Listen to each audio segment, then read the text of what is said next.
ଏବେ ଭାବିଛନ୍ତି କି ଆପଣ ଯେବେ କୌଣସି ଅଜଣା ସହରରେ ରାସ୍ତା ଭୁଲି ଯାଆନ୍ତି, ସେହି ସମୟରେ ଆମେ ଦୁଇଟି ଉପାୟ ଖୋଜିଥାଉ।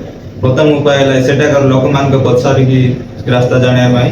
ଦ୍ୱିତୀୟ ହେଲା ଆମ ପାଖରେ ଥିବା ମୋବାଇଲ ଫୋନ ଦ୍ୱାରା ଗୁଗୁଲ ମ୍ୟାପ୍ ସାହାଯ୍ୟରେ ଆମେ ବହୁତ ସହଜ ଉପାୟ ହୋଇଥାଏ। ଆମ ପାଖରେ ଥିବା ମୋବାଇଲ ଫୋନ ଦ୍ୱାରା ଗୁଗୁଲ ମ୍ୟାପ୍ ଦ୍ୱାରା ଆମେ ରାସ୍ତା ଖୋଜୁ। ଆପଣମାନଙ୍କୁ କହିଦିଏ ଆପଣ କେଉଁଠାରେ ଅଛନ୍ତି, କିନ୍ତୁ ଏହା ସମ୍ଭବ କେମିତି?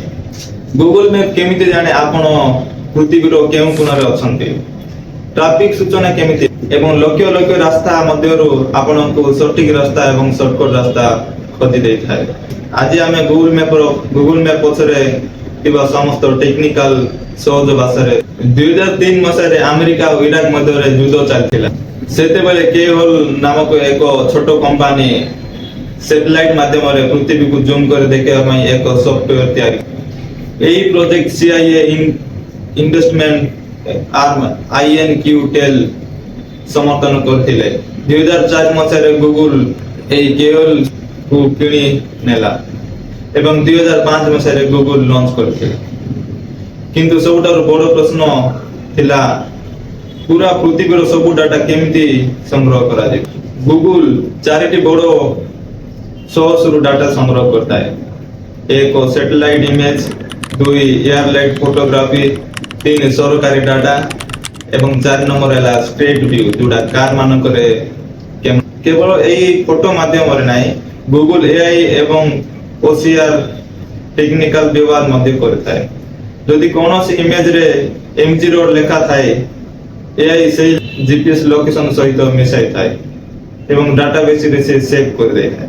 ସେଥିପାଇଁ ସବୁ ଛୋଟ ଗଳି ମଧ୍ୟ ମ୍ୟାପରେ ଦେଖା। ଅସଲରେ ସମସ୍ତ ପୃଥିବୀ ଏକାଥରେ ଲୋଡ ହୁଏ ନାହିଁ। ଗୁଗୁଲ ପୃଥିବୀର ମାପ ଛୋଟ ଭାଗରେ ବିଭକ୍ତ କରେ, ଯାହା ମ୍ୟାପ ଟାଇଲ୍ସ କୁହାଯାଏ। ଆପଣ ଯେଉଁ ଅଂଶ ଦେଖିବାକୁ ଚାହୁଁଛନ୍ତି ସେହି ଅଂଶ ଲୋଡ ହୋଇଥାଏ, ତେଣୁ ଗୁଗୁଲ ମ୍ୟାପ ବହୁତ ଶୀଘ୍ର କାମ କରେ।